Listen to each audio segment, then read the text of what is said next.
जमीन रजिस्ट्री वाले दिन किन किन बातों का ध्यान रखना चाहिए? बहुत ही महत्वपूर्ण सवाल है और इस सवाल का जवाब सबको पता होना चाहिए ताकि आप लाखों करोड़ों रुपया बचा पाएं, अपना समय बचा पाएं।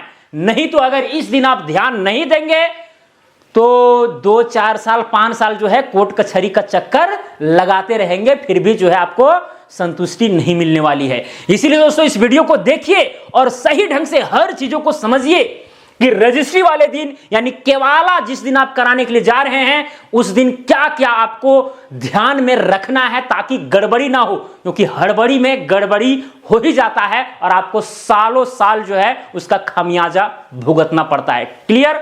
चलिए दोस्तों यहां पर एग्जांपल लेते हैं। मान के चलिए कि एक जमीन है, ये वाला दोस्तों एक जमीन है और इस जमीन का मालिक है सपोज कीजिए ए नाम का व्यक्ति मालिक है। अब ये जमीन जो है बी को बेच रहा है। हालांकि जिस दिन आप रजिस्ट्री करा रहे हैं उसके पहले भी आपको बहुत कुछ करना पड़ता है। इसके ऊपर भी मैंने वीडियो बनाया है बारीकी से, अगर आप नहीं देखे होंगे तो डिस्क्रिप्शन में हम लिंक दे देंगे, उस वीडियो को देख लीजिएगा या डायरेक्ट चैनल में विजिट करके भी आप देख सकते हैं, कोई दिक्कत नहीं है। क्लियर? तो संक्षिप्त में बता देता हूं कि क्या क्या आपको ध्यान देना पड़ता है रजिस्ट्री से पहले। इस जमीन का पूरा दस्तावेज आपको चेक करना है, किसका कब्जा है, ए का कब्जा इसमें है कि नहीं है वो चेक करना है और एक बार अमीन से जो है नापी करवा लेना है। क्लियर? इतना करने के बाद आपका जो है रजिस्ट्रेशन का यानी कि केवाला का डेट तय होगा। क्या तय होगा? एक डेट तय होगा और उस डेट तय में जो है ए और बी कहां जाएंगे? सब रजिस्ट्रार ऑफिस जाएंगे रजिस्ट्री कराने के लिए, केवाला कराने के लिए। और वहां पर क्या होता है दोस्तों कि भीड़ भाड़ होती है, हो हल्ला हो रहा है और जो बी जिस वकील को किया है वो भागा दौड़ी कर रहा है, ये चीज मांग रहा है वो चीज मांग रहा है। अब बी जो है बी को पैसा देना है, बहुत सारा बी को टेंशन है। क्लियर? ये जो बायर है, जो खरीदने वाला आदमी है, उसको बहुत सारा वहां पर टेंशन है और उस हो हल्ला हो रहे माहौल में जो है कुछ गड़बड़ियां हो जाया करती है जल्दबाजी में। क्लियर? तो उन गड़बड़ियों से बचना है, एकदम सिंपल सी बात है। तो कैसे बचेंगे? तो पहला चीज दोस्तों, पहला चीज डॉक्यूमेंट।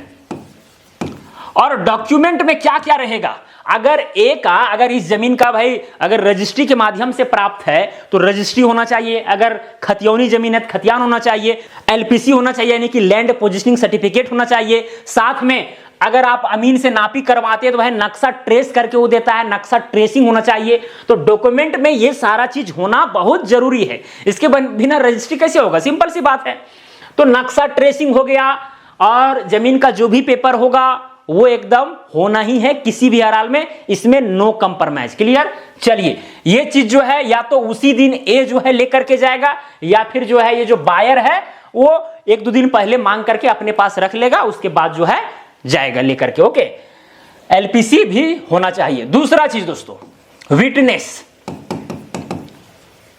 विटनेस होता क्या है कि ए और बी जमीन ले रहे हैं, उन लोग जानते हैं कि अरे रजिस्ट्रार ऑफिस में तो अगल बगल में लोग घूमते रहते हैं, उसी को हम विटनेस बना लेंगे, गवाह बना लेंगे। बहुत बड़ी भूल, वैसा नहीं करना है। विटनेस दोस्तों आपको अपने घर के आसपास के लोगों को ही लेकर के जाना है, या फिर अगर सगे संबंधी हैं, दोस्त यार हैं, उनको लेकर के जाइए। सब रजिस्ट्रार में भी आपको 500 रुपया में, 200 रुपया में, 400 रुपया में आपको मिल जाएंगे विटनेस। लेकिन जिस समय अगर डिस्प्यूट होगा, कोर्ट में मामला गया, तो उस विटनेस को आप खोजते रह जाएंगे लेकिन वो मिलने वाला नहीं है। तो ऐसा भूल नहीं करना है। आप जिस दिन डेट तय हुआ है इस डेट को आप विटनेस को भी तैयार करके ले जाए और कम से कम 2 विटनेस की जरूरत पड़ती है।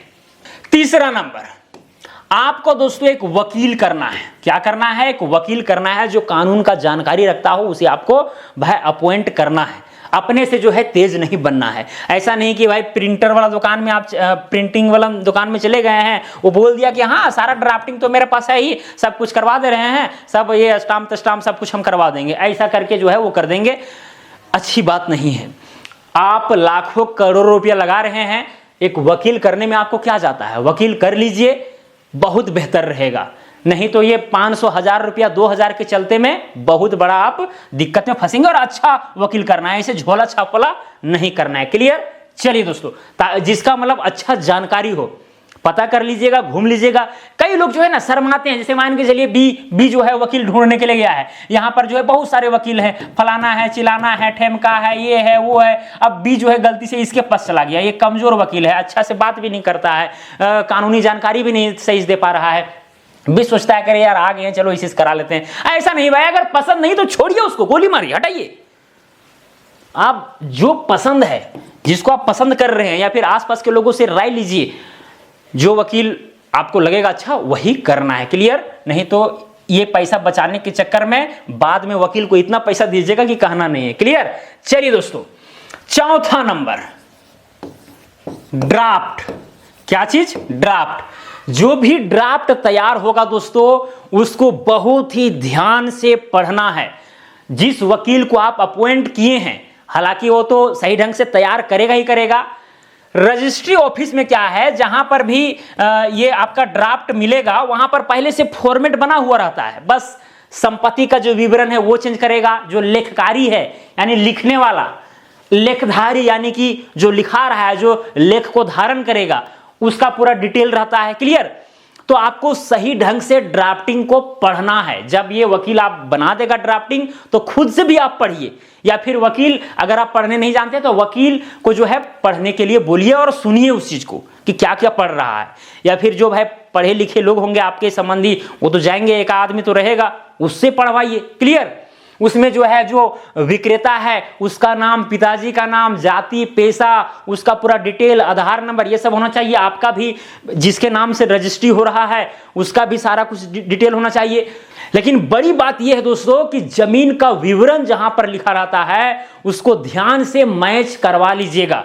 यानी जो भी जमीन है, जो अमीननाथ करके ट्रेसिंग पेपर आपको दिया है, इसका जो दस्तावेज है उसमें जो खाता नंबर है, प्लॉट नंबर है, कितना रकबा है, चौहद्दी में कौन कौन है, ये सारा डिटेल जो है ड्राफ्ट में आपको सही ढंग से पढ़ना है।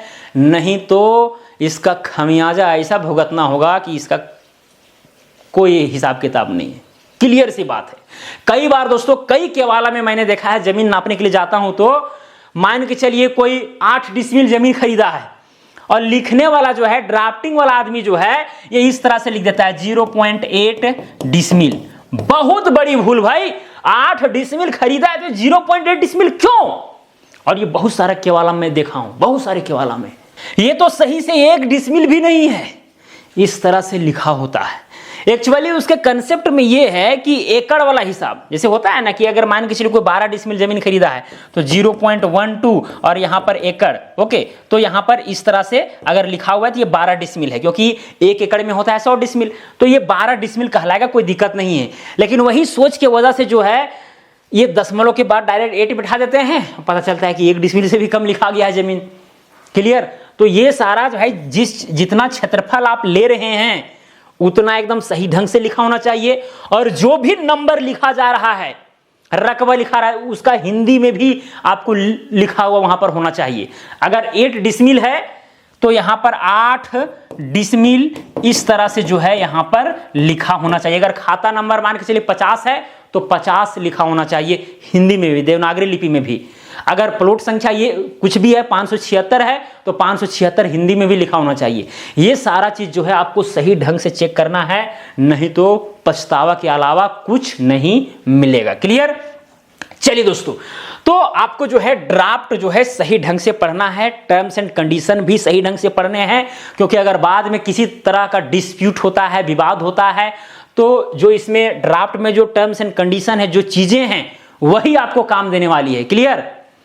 और मेरा मानना है कई लोग क्या करते हैं कि जो ड्राफ्ट होता है, टैक्स बचाने के चक्कर में पैसा उसमें बहुत कम लिखा देते हैं। नहीं लिखाना है कम, आप पैसा दे रहे हैं उसमें 7-8% अगर सरकार को दे भी दिए तो उससे क्या दिक्कत है? जितना आप पैसा दे रहे हैं लिखाइए। आप जो है 2-4 हज़ार, 10 हज़ार, 20 हज़ार बचाने के चक्कर में आप बहुत बड़ा भूल कर रहे हैं। तो जो भी आप पैसा देते हैं उस ड्राफ्ट में सही ढंग से मेंशन होना चाहिए। बाकी बात आप क्या करते हैं वो आप खुद समझिए। क्लियर? चलिए दोस्तों, अब ये ड्राफ्ट वाला कहानी क्लियर हो गया।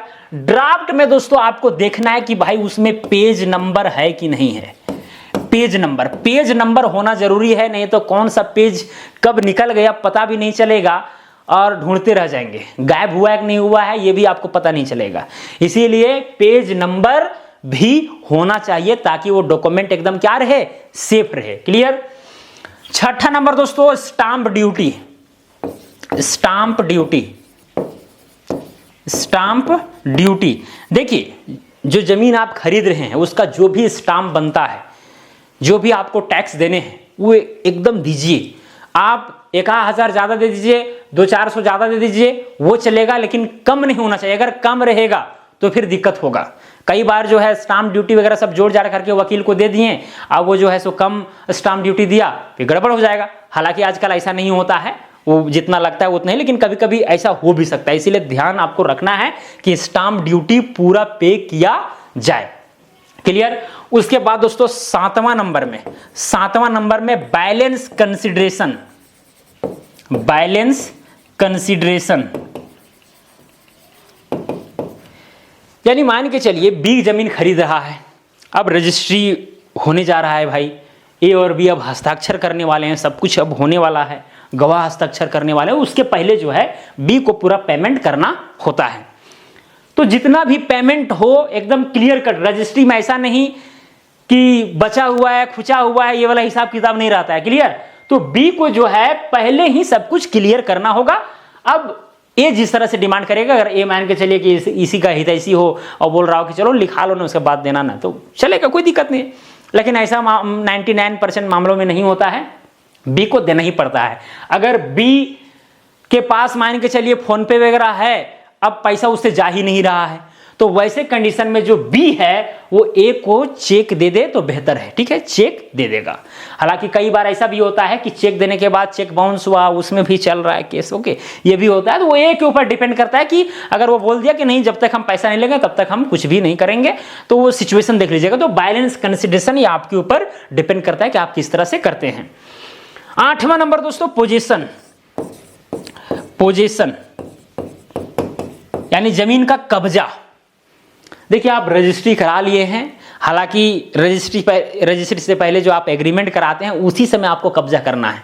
कई लोग जो है रजिस्ट्री के बाद कब्जा करने के लिए जाते हैं, बहुत बड़ी गलती। नहीं, ऐसा नहीं करना है, उसके पहले ही आप बाउंड्री वगैरह करें जमीन का, वही ठीक है। अब रजिस्ट्री कराना है, डेट वगैरह सब कुछ फाइनल हो गया है, तो ए को बोलिए कि अब तो हो ही जाएगा, हमको जो है बाउंड्री वगैरह करने दीजिए।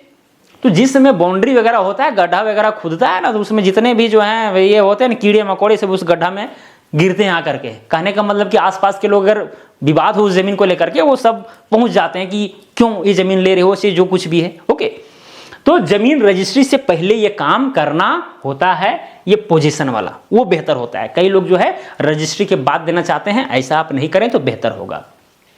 और एक बात दोस्तों देखिए, यहां पर ये सारा चीज जो है रजिस्ट्री वाले दिन आपको ये करना है। आपको दो चीज एकदम ध्यान में रखना होगा, माइंड में एकदम सेट करके चलना होगा। पहला चीज कि जिस दिन आप रजिस्ट्री कराने के लिए जा रहे हैं समय पर जाएं। ऐसा नहीं कि 11-12 बजे गए, तब तक भाई समय कम बचा हुआ है, हड़बड़ी में गड़बड़ी हो गया, तो ये चीज है। इसीलिए आप जो है अगर 10 बजे आपका सब रजिस्ट्रार ऑफिस में रजिस्ट्रेशन शुरू होता है तो आप 9 बजे ही पहुंच जाएं, वो बेहतर है। सवेरे पहुंच जाए ताकि काम करने में किसी तरह का हड़बड़ी ना हो, हलचल ना हो। क्लियर। तो समय से पहले पहुंचना है। दूसरा चीज कि शांति से काम लेना है, हड़बड़ाना नहीं है, एकदम शांति रिलैक्स मोड में रहिए।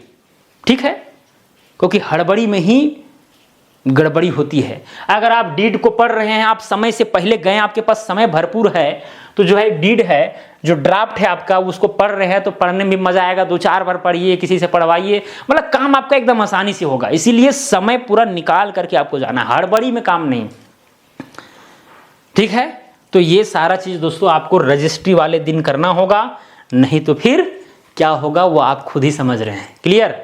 तो बहुत ही बारीकी से मैंने समझाने का प्रयास किया, मुझे उम्मीद है कि समझ में आया भी होगा।